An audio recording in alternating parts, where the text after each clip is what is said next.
The wind cut through the valley like an old whispered warning as Mara knelt beside the pile of broken boards, her hands scraped and raw, her breath fogging in the cold morning air as she tried to fit one cracked plank against another, praying the structure would hold long enough to keep the coming storm out. She had spent 3 nights gathering pieces of her old barn, the same barn her husband, Eli, had once promised to rebuild, properly, someday, but someday had vanished on the highway 15 months ago when a drunk driver took his life and shattered hers, leaving her with a land full of memories and an aching silence that pressed in on her every time she lifted a hammer, and now, as she lifted one trembling board, she felt the heavy presence before she saw it. The slow crunch of boots on frostbitten earth, the steady exhale of someone who hadn't yet decided whether to speak or stay in the shadows, and when she finally turned, wiping her cheek with the back of her hand, she saw Caleb, Eli's older brother, standing there with his coat unbuttoned and his expression unreadable, the same man who had disappeared after the funeral, gone without a word, leaving her convinced she would never see him again. But here he was, taller than she remembered, the same haunted eyes their family shared, watching her as though she were some fragile thing he wasn't sure he should touch. Mara swallowed hard, unable to decide whether to curse him for leaving or thank him for appearing now when she was exhausted, alone, and fighting tears she refused to let fall. Caleb didn't move for several seconds, his gaze flicking from her hands to the crooked wall frame she'd been struggling to raise all morning, and then he spoke in that low, gravel-laced voice Eli used to imitate whenever they sat on the porch laughing at nothing. "You're building it wrong," he said simply, without judgment but with a firmness that landed like a stone in her chest, and she felt the immediate surge of defensiveness rise inside her as she stood up, gripping the hammer like a weapon she'd never actually use, demanding to know why he cared and where he had been for the last year when she had cried herself to sleep in the old farmhouse trying to stitch her life back together.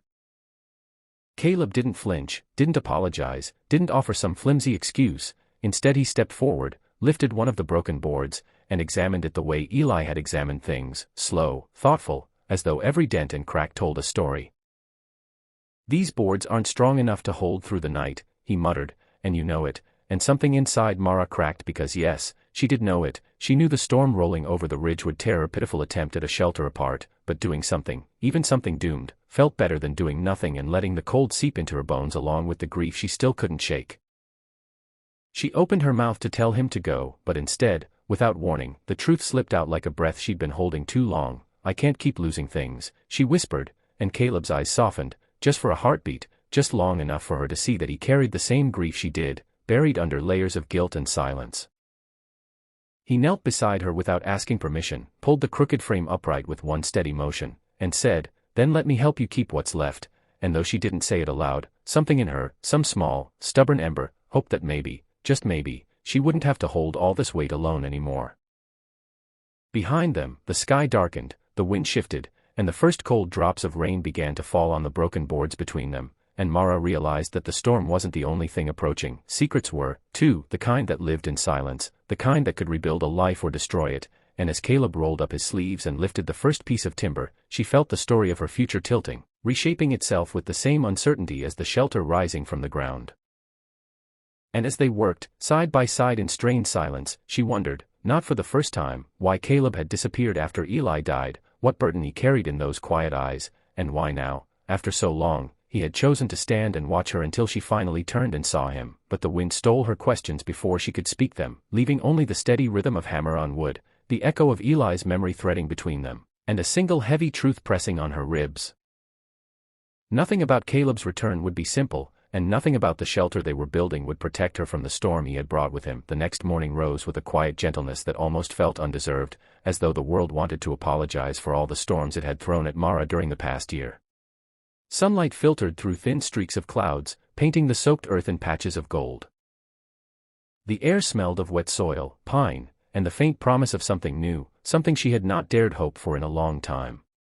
Mara stepped outside with a cautious breath, expecting to find the world still as broken as it had felt last night, but instead she found Caleb already awake, already working, already shaping the ruined pieces of her life with the same focused intensity he had shown the night before.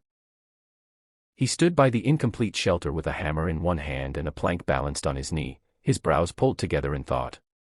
For a moment, Mara simply watched him, her heart caught somewhere between uncertainty and reluctant gratitude. She had spent so long carrying her grief alone that the sight of someone else lifting even a fraction of the weight felt foreign, almost frightening. Caleb noticed her standing there and straightened. "Morning," he said, his voice rough with lack of sleep but warm enough to soften the fear in her chest. "We've got a lot to do today." Mara nodded, walking toward him. "You didn't have to start without me." Caleb shrugged. "Couldn't sleep."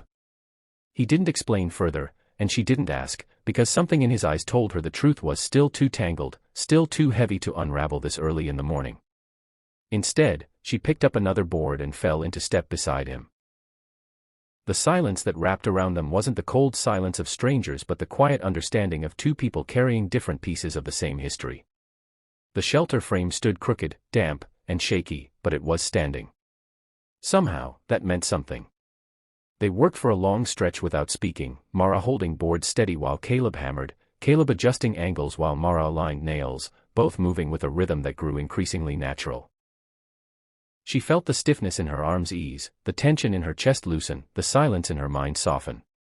But as the sun climbed higher, warming their backs, Mara felt the unspoken question simmer up again: why had Caleb returned after so long? Why now? And what darkness did he still carry behind his calm, steady movements? The question gnawed at her until she finally broke the silence. "Caleb," she said quietly, "why didn't you come back sooner?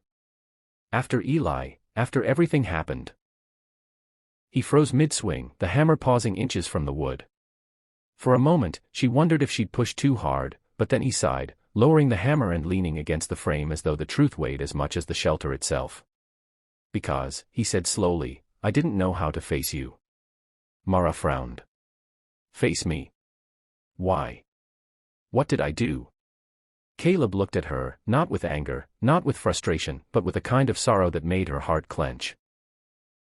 "It's not what you did," he said softly. "It's what I didn't do." She waited, the breeze rustling the leaves above them like a whisper urging him to continue. "The night Eli died, he called me." Mara's breath caught.